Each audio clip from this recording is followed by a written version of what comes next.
Théopolis, une ville disparue quelque part en Provence.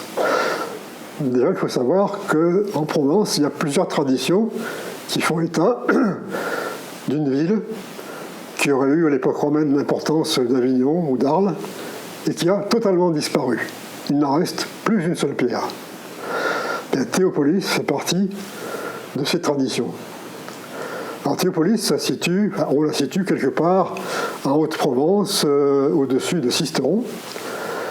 Effectivement, Sisteron, quand on prend la route qui file vers la montagne, et, cette route franchit un défilé rocheux, et l'une des parois de ce défilé, à gauche de la route, a été complètement aplanie, et on y a gravé une inscription en latin. Cette inscription nous dit qu'un nommé Claudius Postumus Dardanus, aidé de son épouse Naevia Gallia et de son frère Claudius Lepidus, a, pour le bien et la sécurité de tous, fait édifier une ville fortifiée en un lieu nommé Théopolis. L'appellation latine, c'est Locus qui nomem Theopoli est, le lieu qui est nommé Théopolis. Théopolis, en latin, la cité de Dieu. Cette histoire se passe au IVe siècle de notre ère. Dardanus était chrétien, il correspondait avec saint Augustin. Et donc, pour la sécurité de tous, pour que les gens puissent venir s'y réfugier, par exemple en cas de trouble, il fait édifier cette ville fortifiée, accessible par une route, fermée par des portes. Et de tout ça, il ne reste absolument rien.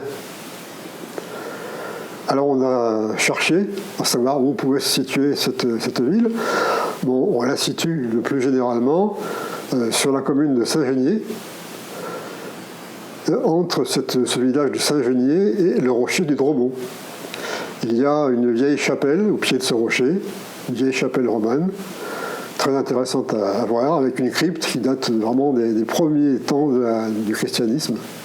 Et même d'avant, puisqu'on a une pierre de la fécondité qui est largement antérieure au christianisme. Et puis il y a ces deux rochers, ce Dromont et Dromonnet, on dirait deux cerfs-livres, comme ceci, un à côté de l'autre. Il est probable que la ville de Théopolis était entre les deux, mais elle a disparu. Alors moi j'en suis venu à m'intéresser à Théopolis après avoir fait la connaissance de Roger Coréard.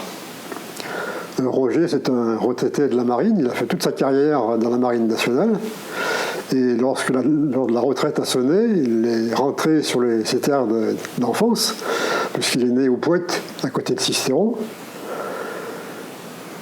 Pendant la guerre, sa famille était allée se mettre en sécurité en Basse-Provence, à Aiguières. C'est là qu'il a fait la connaissance de Solange, qui est devenue son épouse. Et donc, étant à la retraite, Roger s'est réinstallé à Sisteron. Il a commencé à s'intéresser à l'histoire de cette région.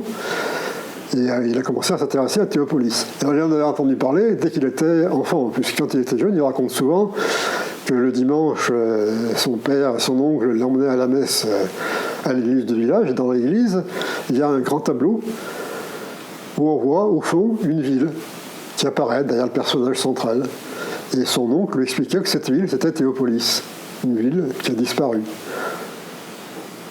Et donc il s'est mis à chercher un peu partout. Et il pense avoir trouvé, donc effectivement, entre Saint-Geniez et le rocher du Dromont. Alors Roger, je l'ai connu de manière assez étrange, puisqu'en fait c'est lui qui m'a contacté quand j'ai commencé à publier des choses sur le chartreux Dom Polycarpe de la Rivière. Il m'a dit, mais moi je connais, puisque Dom Polycarpe, il est venu à Théopolis. Effectivement, il y a une tradition qui dit qu'après avoir disparu au Mont d'Or, Dom Polycarpe de la Rivière a réapparu à Dromont.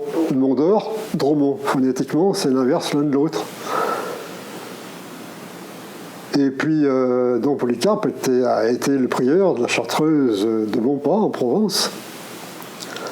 Et donc, il était l'ami d'Honoré Bouche, qui était le prieur du prieuré de Chardavon, là où se situait Théopolis.